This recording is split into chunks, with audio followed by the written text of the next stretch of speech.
Cool, that's the recording started. So, everybody, welcome to the NWC show. This is episode 4. We're joined with Scott. If you want to introduce yourself, Scott. Well, thank you for having me on. Yep, my name is Scott. I live pretty much northeast of Scotland, but my YouTube channel is the Wrestling Through Life series. I just do classic pay-per-view reviews, just rankings and lists on various different topics. I'll maybe add some different ideas in later down the line, but no, that is me. I have been pretty much a fan of wrestling, I would say, probably 20 years now, so... I think we're quite similar ages, so I'm 30 this year, I'm 29, but I've been watching wrestling pretty much my whole life, so about 25 years. Yeah. Well, I turned 31 the 5th of January, so you'd be the same age as, you'd be a year behind me, so you'd be the same age as my sister, because she's 30 in July. I'm June, man. I'm so scared about turning 30, so... It's actually, to be honest, it's not as bad as what you think. It just seems like another number. Uh-huh. But luckily, my 30th was obviously last year, just before the pandemic, so I was actually able to enjoy it. I think it'll be a lot different for people now, like especially having big birthdays this year. It's probably not going to be as fun as what it once was. Yeah, last year was my birthday was because it's in June, so the summer, height of the summer. We were still in lockdown. I was sitting there just in the house with my kids myself, which was no the best way to spend your birthday, but no, we need to do what we need to do. Yeah, or you can basically it's like some people do Zoom things and things like that. I'm not one for sort of the technical stuff, but I was kind of lucky, and I didn't really want to do anything big for my birthday. I'm a quite shy, sort of hidden guy. But once you know me, I'd be up for like doing stuff. But for my 30th, I was just like, I want to keep it as low key as possible. So we went to Piper Dam, just outside Dundee. I know that is. And it was awesome, nice and chilled. It was just me, mum, dad, sister, brother-in-law, and my wee nephew. So the first question we always ask is, what got you into wrestling? So what kind of turned you on about the product? Yeah, well, it's actually a weird. So people my age, I think it was kind of like the Attitude Era kind of got everyone into wrestling.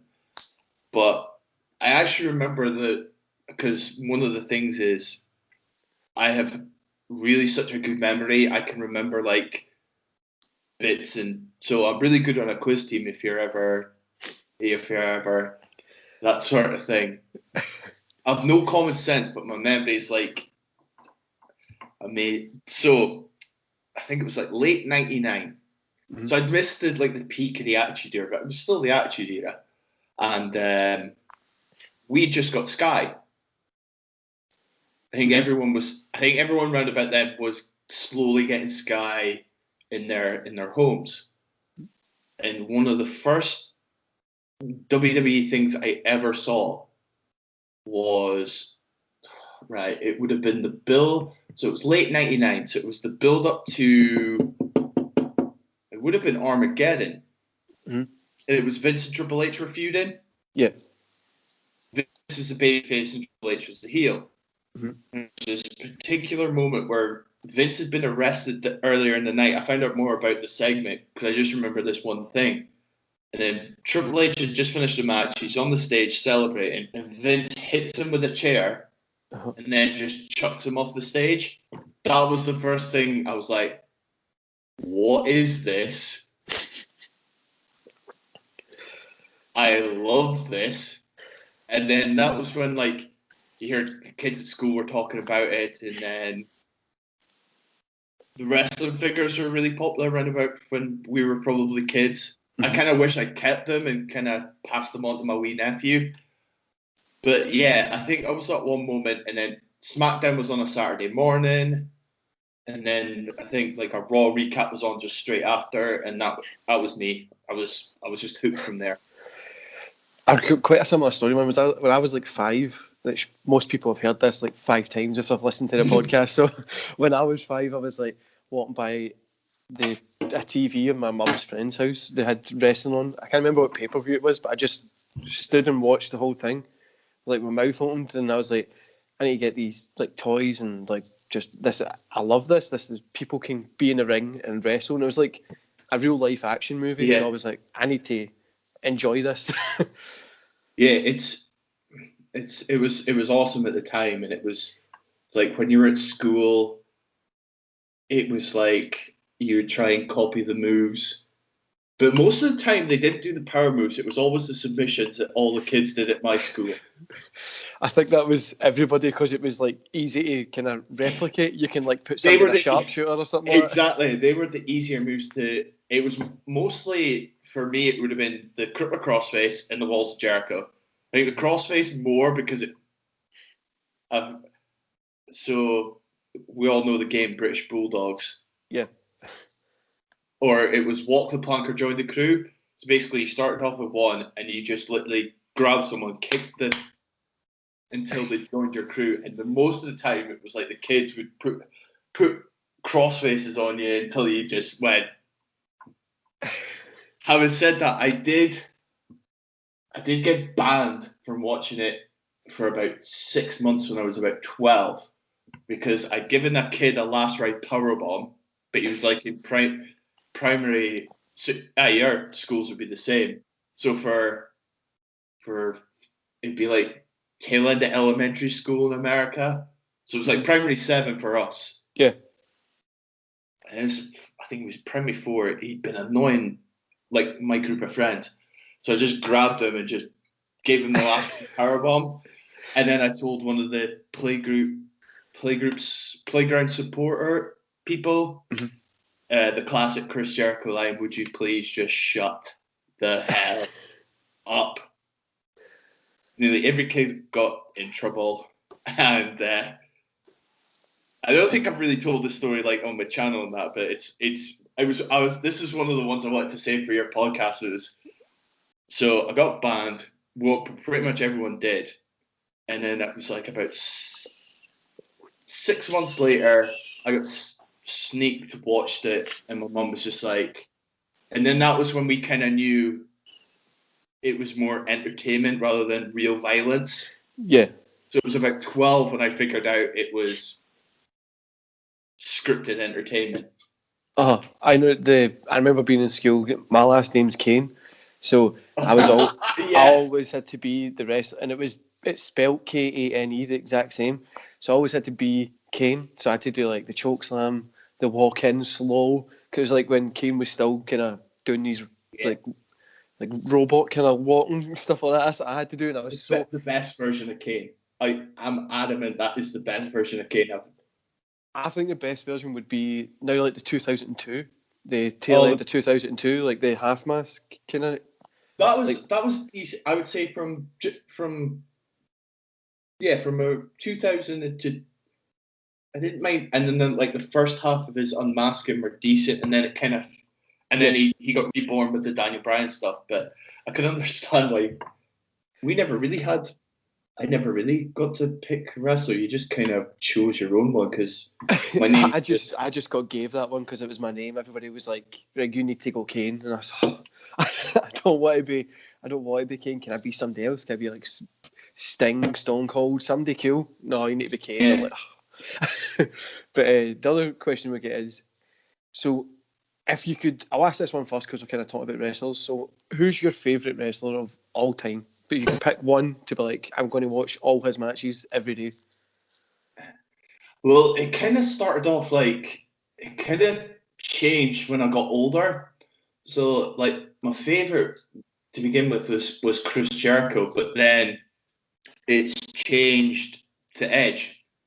I mean, Edge is my favourite of all time. I mean, I loved his stuff with Edge and Christian, and then in fact, I really loved when he first did his singles run. So he was part of the SmackDown 6 because it was like one of the matches I would always look forward to.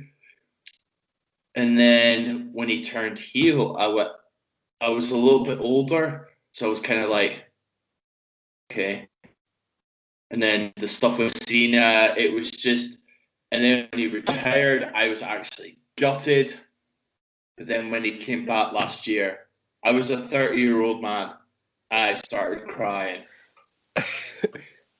I'll give you a really good story about that Edge's return. It was my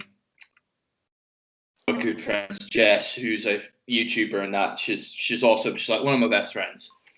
Mm. I didn't watch the Rumble until the Monday night.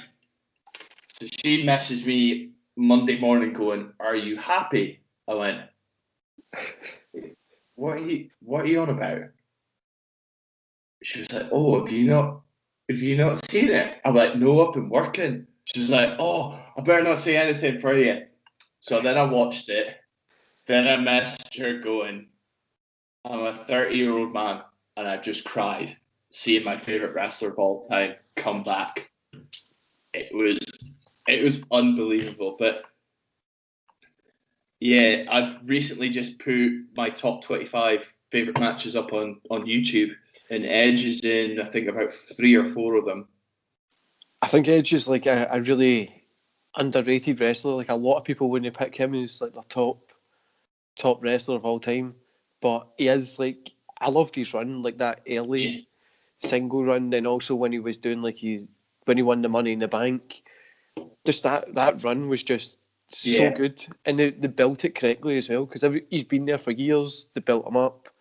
He was the jobber, then worked to the main event, so it was like probably the longest story WWE's tried to tell in a long time. It is. It was. I think. Yeah. What one was winning me over is one of my favorites, as you just said, was the run he had with Lita, the Money in the Bank, and the story how he cashed it in. He was like, "No, I'm a heel." Cash it in when the champ hit his. I was like, it just made sense. It just made complete and utter sense. The feud with Taker, I thought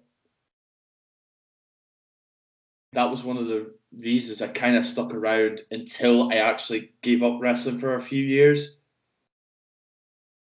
and I would just keep an eye on like what he was doing and things like that. So yeah, he's my favorite, definitely. I was the same, man. I gave up wrestling for a couple of years. Just life got busy, and I was like, I need to just. It just wasn't catching me anymore. Like it was. I think everybody round about that same kind of period, which after like 2012 ish, I'd probably say 2011 onwards. I fell away like 2011, came back 2014.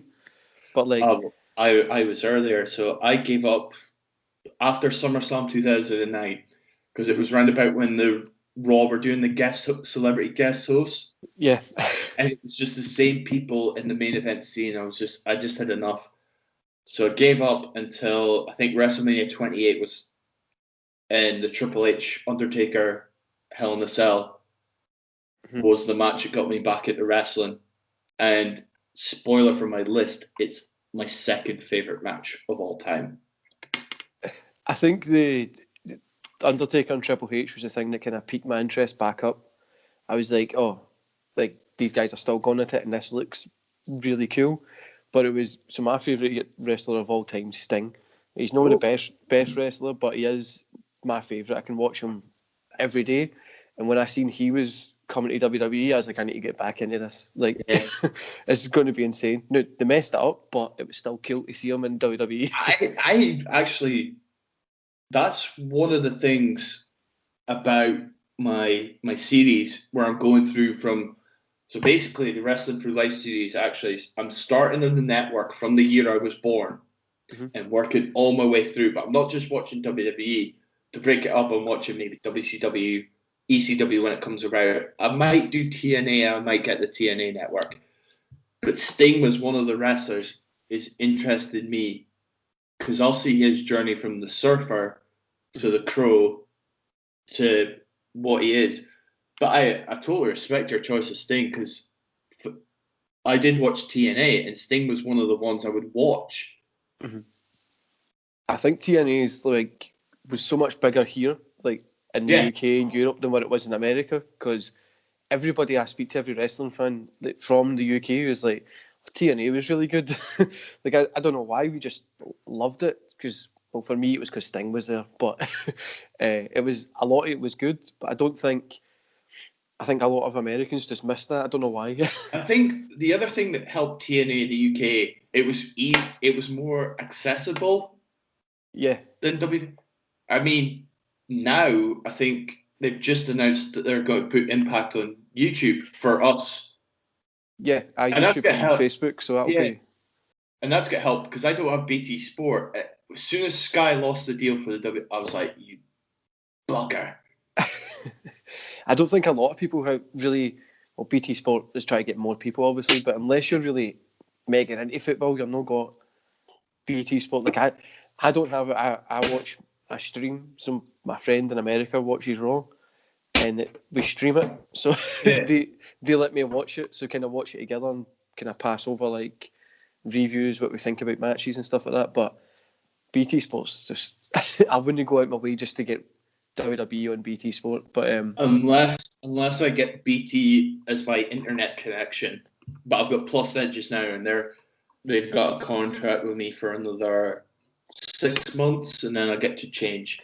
So hopefully, I get a deal where I get BT Sport free for a year. I think it's WWE. I think they're trying to play just more in the online kind of market, which TNA, Impact Wrestling, I still call them TNA. they've noticed that people in the UK don't really get an option. Like AEW for us is on like far too late.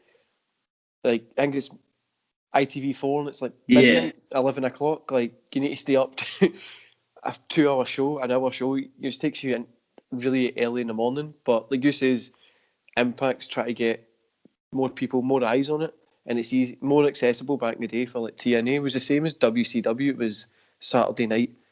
The 3 hour Nitro, Monday Night Nitro was on a Saturday night. Everybody was watching it. Yeah, 100%. But then, like I said, that's how I became a fan. As soon as we got Sky, I would watch it, and then once I got older, it was a bit more difficult to. But TNA you could watch, no bother. Yeah, But I think it's the different ring as well really helped with TNA, like the 6-sided ring. Yeah, just that was weird. It was just different. I think it just made everybody watch it. I think Sting, your favorite wrestler, hated it. I think he did a table for three, and he admitted he hated the 6-sided ring. Yeah, definitely. It must be awkward to try and work in. You work your whole life in a square, and then they just add a different thing in. But I love the early TNA days. Like a lot of people don't even go back and watch it.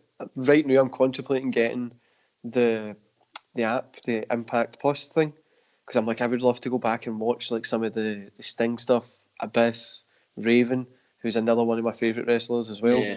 Yeah. Go back and watch all of them because it's a big part of their career that we don't even rate. You've got like AJ, you've got Christian Cage's is like best run.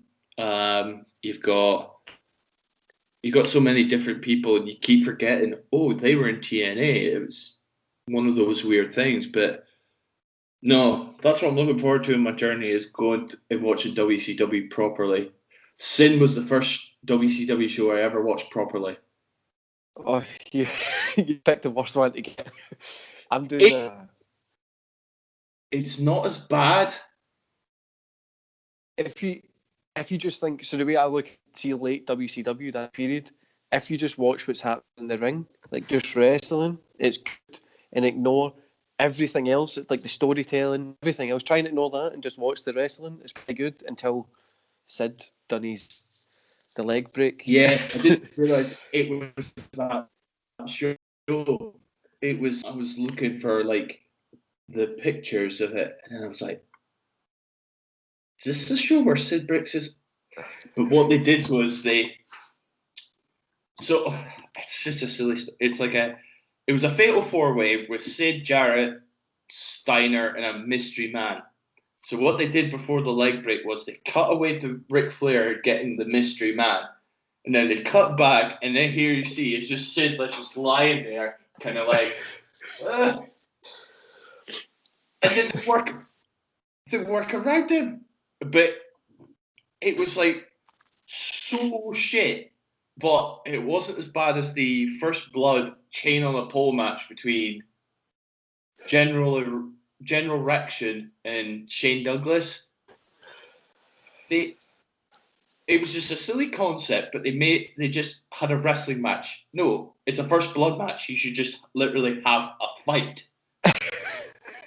I think sometimes you just, like, the wrestlers at that time, they knew WCW was on its way out, and they were just like, we're going to try and make ourselves look good. But the thing that I'll never understand is Sid's there in the ring with his leg like folded, his shins folded, like tucked away, and Scott Steiner's still kicking into him. You're like, Yeah, just somebody get this guy help. Why he's just just letting him lie there?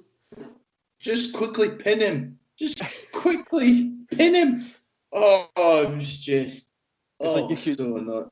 you could see them still try to follow the script the way it's been wrote out. Like they have to try, like, oh, we still have another 5 minutes. Like, just, I think everybody would be okay if you pinned him because he's clearly in agony. Yeah. But that late WCW part, like if you go into like the nitros that were at that point as well, it makes no sense. You're like, what's going on? No, but I'll obviously, because I'm going through the years, it'll be years before I get to like 2001 and the nitros and things like that. So, well, that'll be something to look forward to. I'm doing so every weekend, every Sunday and Monday is a watch along. So we do Raw 1993 is what we started it, and then Monday's WCW Nitro. So I'm kind of doing something kind of similar, just going along like, but it's a watch along. So sometimes I'm sitting there and I'm like, what? How did any of this get over? Like the 1993 Raw, it's like, what? So many jobbers, and then you're like, what the hell's happening? What's this on TV for? Yeah, you just think, I don't know what I'm going to do when I get to 93, whether I will do Raw or just do the sort of specials. So I haven't really decided yet. But I'm kind of lucky just now with the 1990 to 92 stuff where it's just like a couple of specials and the odd pay-per-view. Mm-hmm. But I'll maybe decide down the line what I'll do for 1993, which will be what I'll do then. And when I get to, obviously, when Nitro comes along as well. The early draws, like, they have a good draw every now and again, but like a lot of it is hard to watch. And sometimes I'm sitting making content for the channels to doing the watch along, and I'm like, this is cool to sit and watch wrestling. And other times I'm like, this is terrible. This is really, really bad. Like the one that was up today, Mr. Perfect, I was against, I can't remember the guy's name, and it was just a terrible match. And I was like, how can Mr. Perfect look bad against this guy? The guy was like out of shape. He looked like an accountant ready to retire, but just had pants on in the ring. I was like, where did they get this guy from? Just pick him from the audience. No, the early stuff is kind of like, it's interesting because the wrestling is, I kind of know that the wrestling is going to be a lot slower. So I've kind of not got to nitpick and go, it's too slow. But if it's really slow, then I'll critique it. So I've got to kind of judge it like how I would see it as if I was there. Uh-huh. So, like, I'll give you an example. I watched 2 shows last night that will go up either Monday, Tuesday, or tonight and tomorrow. Mm-hmm. I watched Clash of Champions 10, and then, so that was from 1990, and then 2004 No Way Out. The difference is just in terms of the pace of the wrestling. Mm-hmm. But then you had someone like Brian Pillman, who was on the Clash Champions card, wouldn't look out of shit. He wouldn't look out of place in 2004. Mm-hmm. There's people that you could bring, like Brian Pillman. He'd just slot right into like 2004 era. Obviously, you've got your Austins, Stings. Arguably, could go back in there. But then when you do get like that slower headlock, Matt, like they're holding it, and then they move round, then they're just like, you're like, oh, can you not just do something, speed it up a wee bit? Yeah, but I've kind of got to look now, like, do the moves look okay? Like, do the moves look good? So, like, the Steiner brothers were on the Clash of Champions, and they were actually, that was probably the match of that show, was the Steiners versus Doom. Mm-hmm. It was a good match, but it was like 4 just big guys, but doing good wrestling. Whereas the Road Warriors are not great wrestlers. I don't think they're that great wrestlers. I would agree with you, man. I don't think the Road Warriors are. They're an over tag team because of their look. Like, everybody likes the look of them, but their in ring work isn't great. Like, everybody wants to see the Road Warriors, but they're not the best to. The one thing they do well. The one thing they do well is their finisher. Yeah, that's it. That's what I was just about to say. You could literally just have them come out with the shoulder pads on, the face paint, do their thing, walk in, hit the finisher, leave. People would be happy. They don't need to tell a story or nothing. That's it. No, they were taking on the Skyscrapers, who were Dave Spivey and the Undertaker before he was the Undertaker, which is weird to see. The ginger hair and that kind of stuff. You're like, whoa. Oh, I just looked so weird when I was. Hopefully when people see my review, I hate this really confused look on my face. I think see, when you go back, I like the Undertaker back then. You can see the moves that he still uses to this day, especially in the 90s, early 2000s kind of time.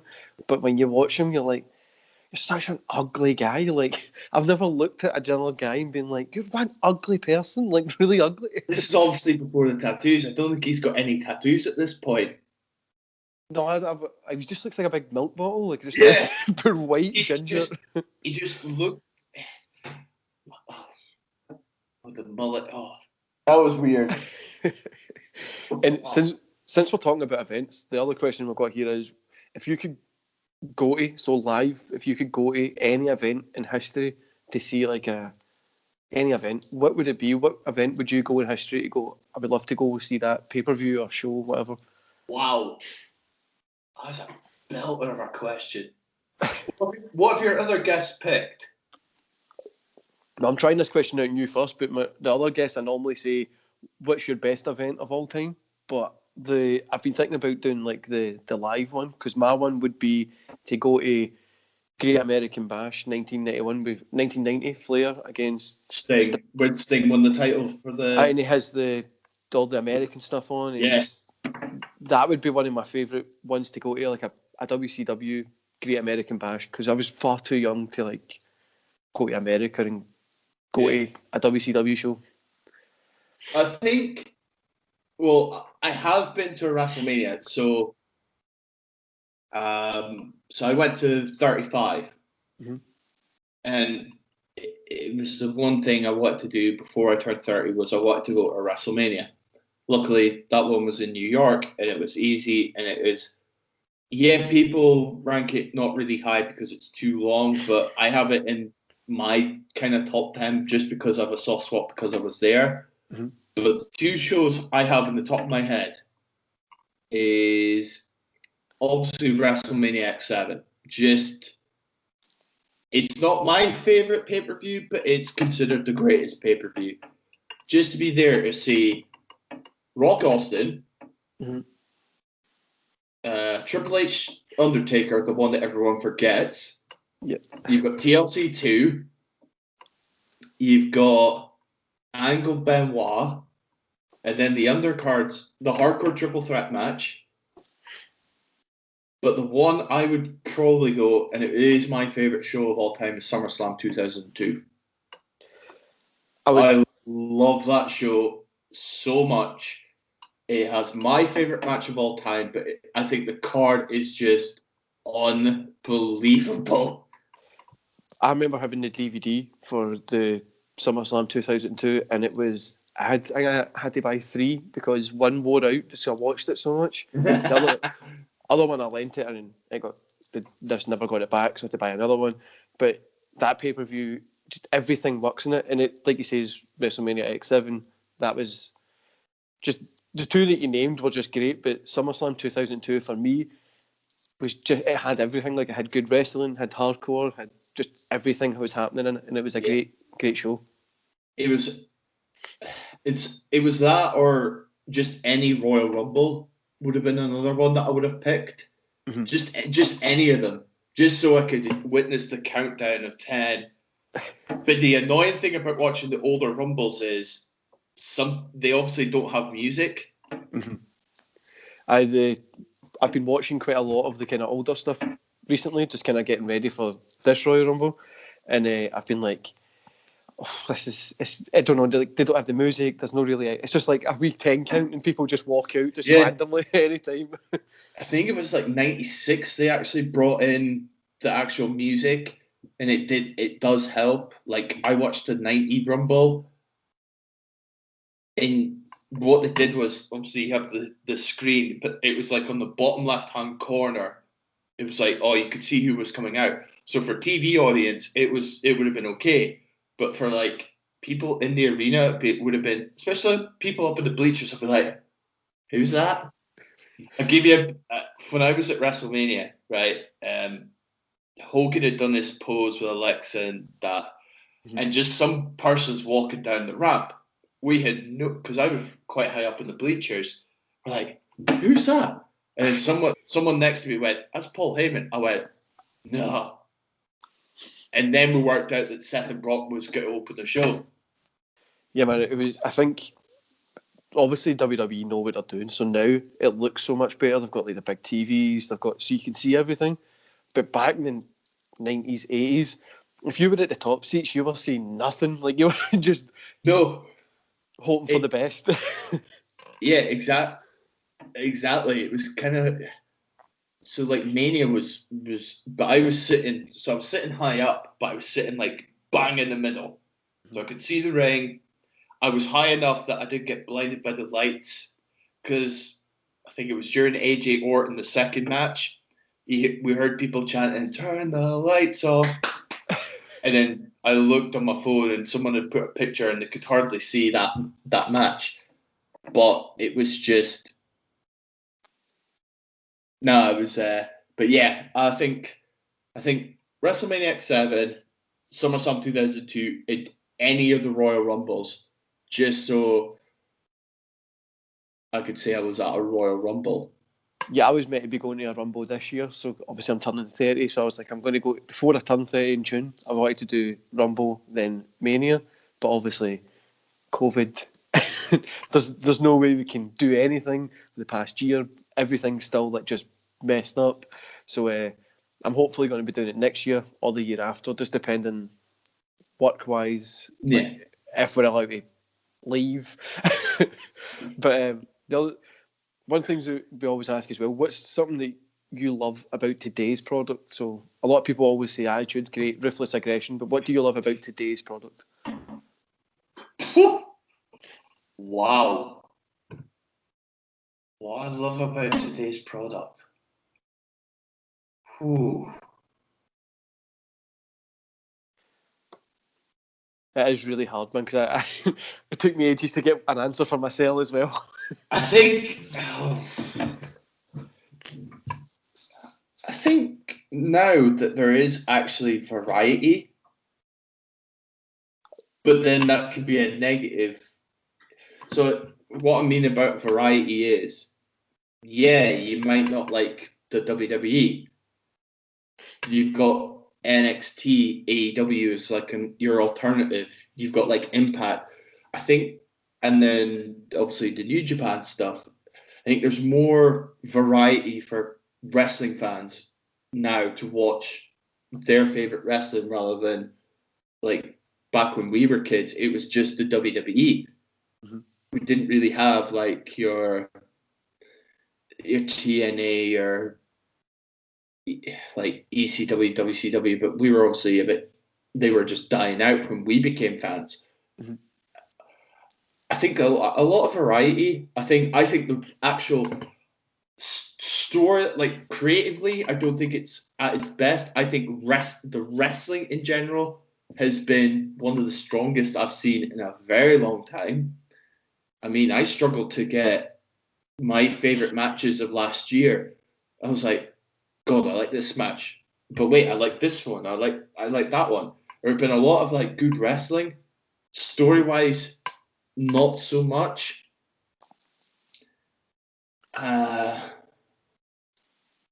Yeah, I think that's. I'm struggling to come up with an answer, but I think that was probably my main one. Was like I feel the wrestling has gotten a lot better since back in the day when I got back into wrestling in 2012. I was like, I can't remember any good matches from back then, but like last year, I struggled to pick.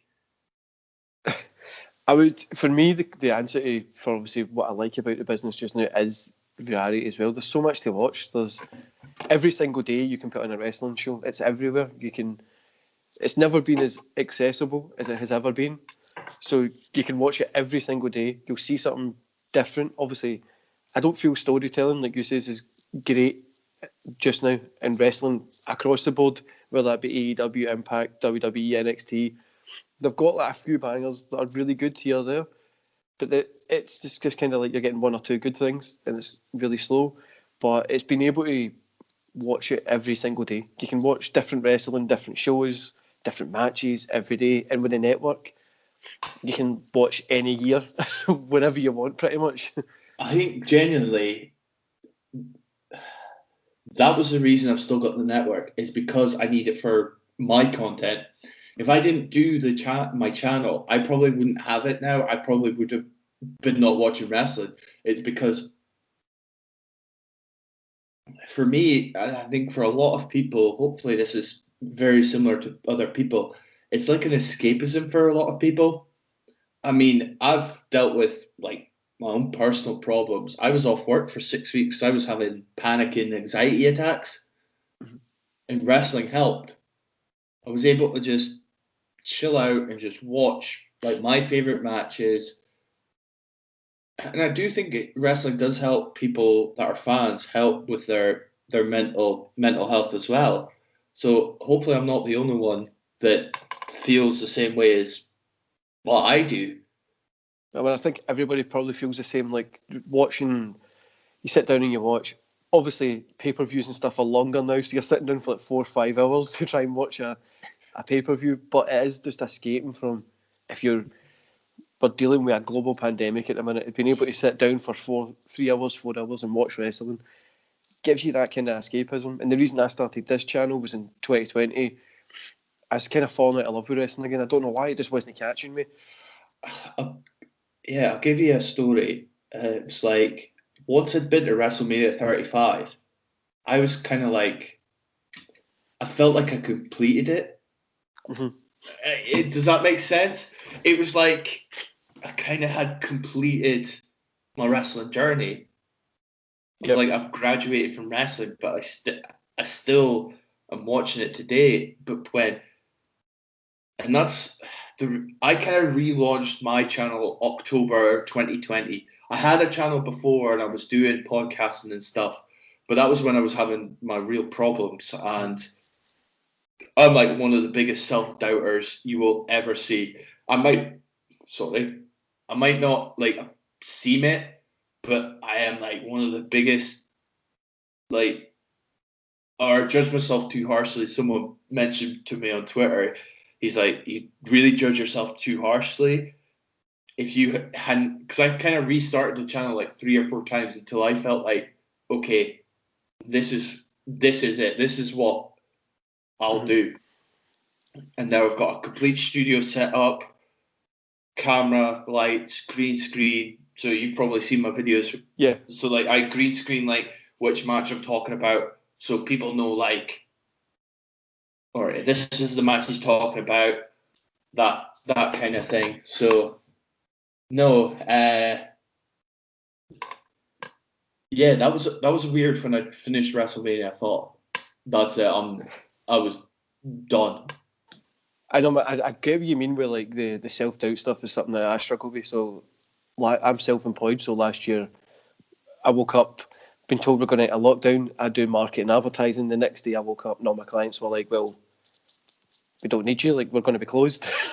So it literally, the market and advertising world went to hell last year, and I had to try and kind of reinvent myself. That's why I've done this. It keeps me busy. I'm in the house, nothing to do. Stops my mind wandering, but I'm terrible with self-doubt, so I judge myself too much. I get up at 3 a.m. every morning. I go to bed at 11 so I can achieve my goals, because when I was younger, my mum passed away and wrestling was one of the only things that was there. I started wrestling, but I broke my neck, had to stop wrestling.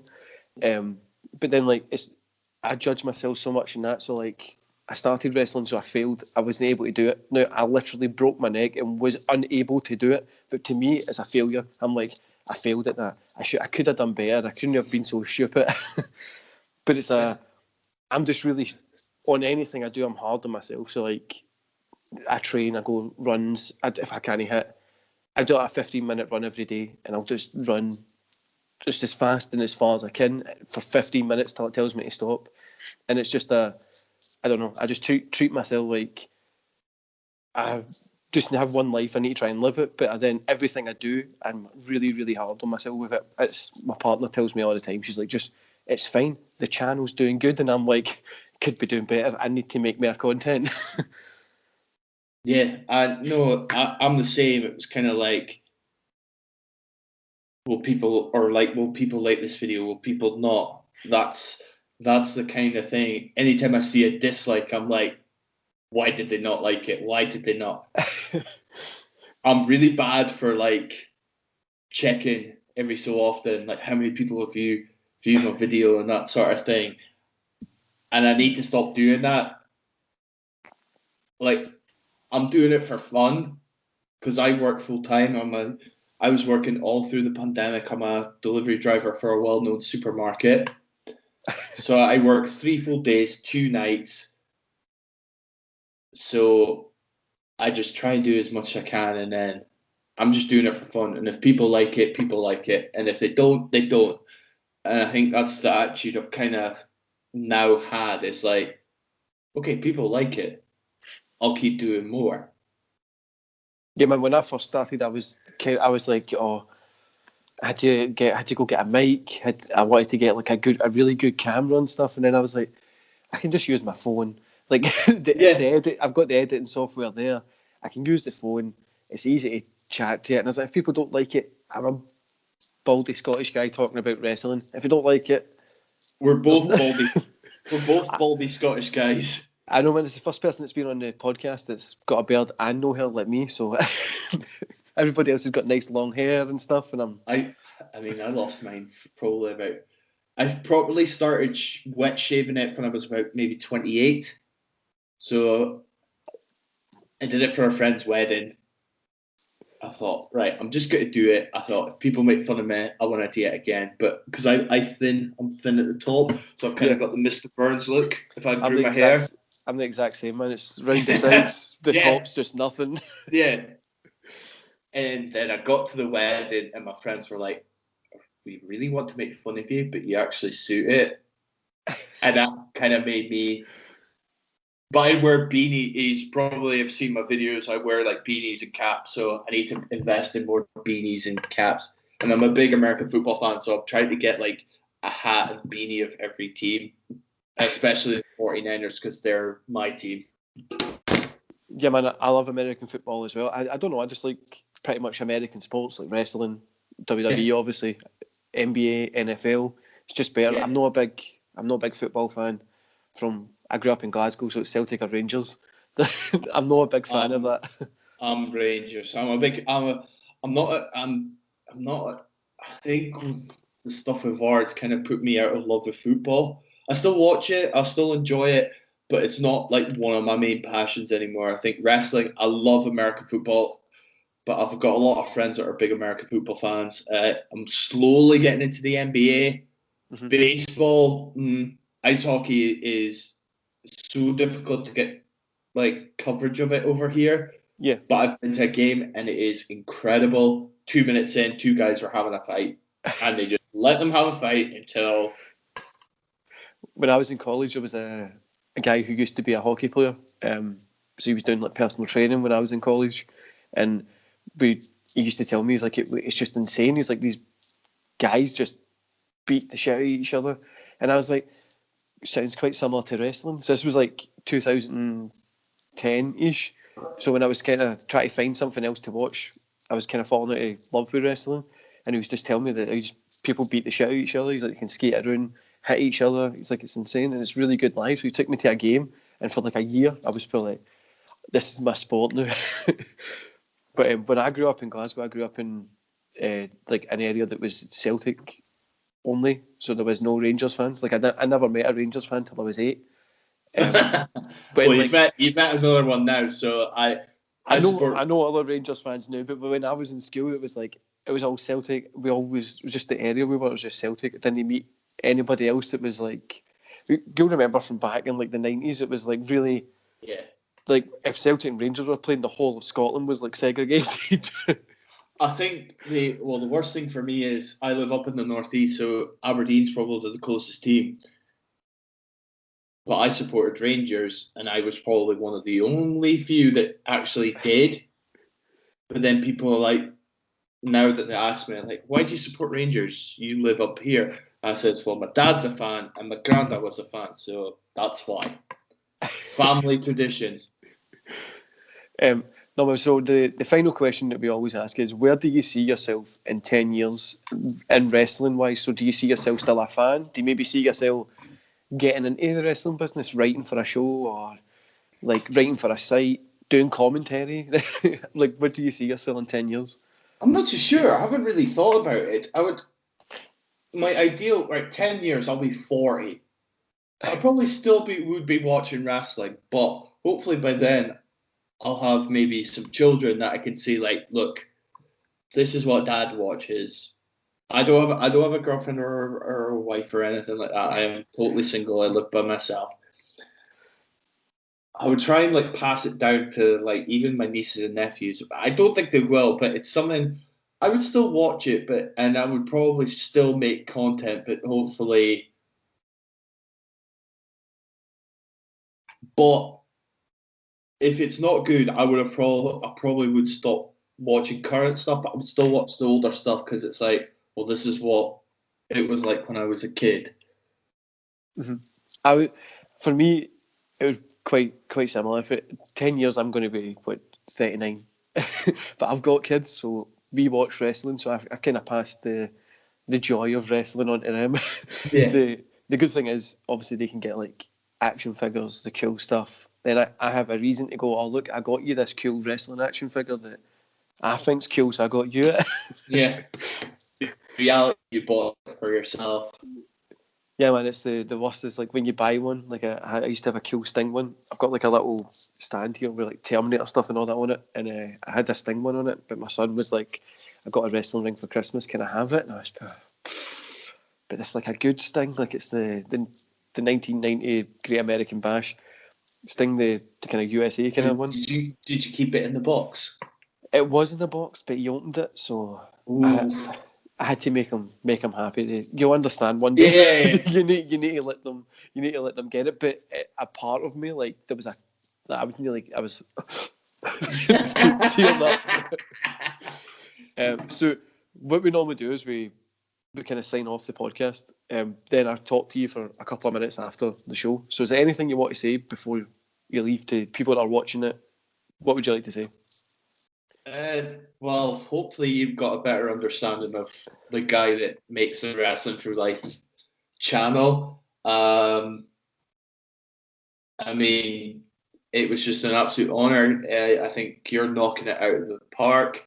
I think there's a lot of absolute amazing content creators out there that are supporting each other and helping each other, which I think is awesome.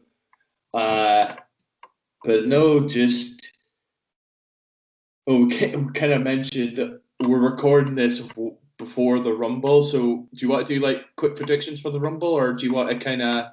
Let's do predictions. I totally forgot to talk about the Rumble, really. So, what's your predictions, women and men? Who do you think's going to win? For the right, I'll do the title matches quickly. I think Sasha will retain. I think Shayna and Nia win back the tag titles. Drew beats Goldberg, but in the opening match, I think that might open the show because I think Goldberg's going to go in the Rumble.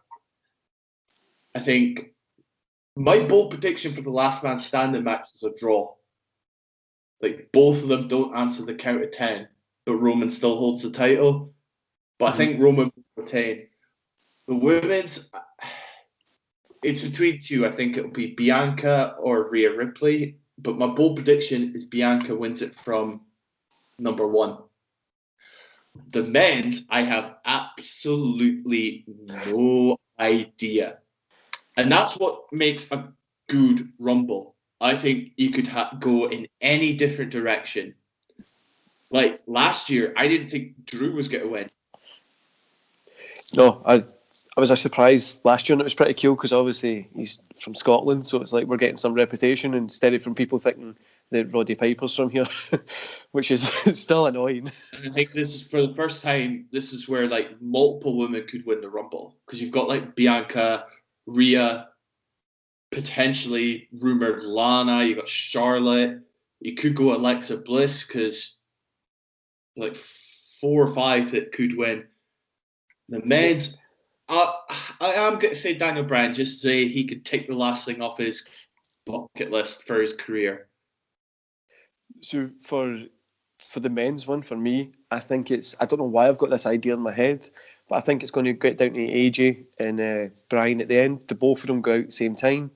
Then what they'll do is the next pay-per-view, they have a match between Daniel Bryan and AJ Styles to see who goes on to face the champion, because create story, lets you, plus you put AJ and Daniel Bryan anywhere, they're going to sell, they'll be good. Do you know what I mean? Like, so then it'll be like who goes on to WrestleMania after that. I think that'll be cool because it's kind of controversial.